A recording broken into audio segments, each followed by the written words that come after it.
ഈ ചൂടിന് പിഴിഞ്ഞു കുടിക്കാൻ പറ്റിയ എന്തേലും ഉണ്ടോയെന്ന് അറിയാനായിട്ട് പറമ്പിലോട്ടൊന്ന് നോക്കിയതാ. അന്നേരം ദേ 2 നാരങ്ങ നിപ്പുണ്ടായിരുന്നേ.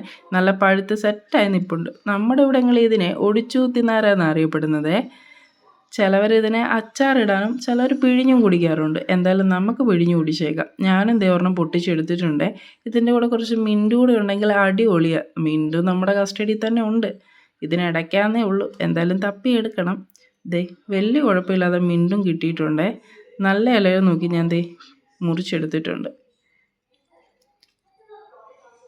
ഇനി ഇതിനായിട്ട് നേരെ അടുക്കളയിലോട്ട് ദേ നാരങ്ങ ഇങ്ങനെ ചെറുതായിട്ട് കട്ട് ചെയ്യണേ. ഇങ്ങനെ മുറിച്ചത് കാരണം ഇതിൻ്റെ തൊണ്ടിന് നല്ല കട്ടിയുണ്ട്. അപ്പോൾ ഒന്നെങ്കിൽ ഇതിനെ ഇങ്ങനെ മുറിച്ചെടുത്തിട്ട് അതിനകത്തെ ആ ഫ്ലഷ് മാത്രം നമുക്കൊരു സ്പൂൺ ഉപയോഗിച്ച് ഇങ്ങനെ ഒന്ന് ഞെക്കി കൊടുത്താൽ മതി. അപ്പോൾ അതിൻ്റെ നീര് പുറത്തോട്ട് വന്നോളും. ഇനി അങ്ങനെ അല്ലാന്നുണ്ടെങ്കിൽ ആ ഫ്ലഷിനെ മാത്രം ഒന്ന് കട്ട് ചെയ്തെടുത്ത് മിക്സിയിലിട്ട് അടിച്ചാൽ മതി. ആ കൂടെ മിൻറ്റൂടെ ഒന്ന് ഇട്ടേക്കണേ.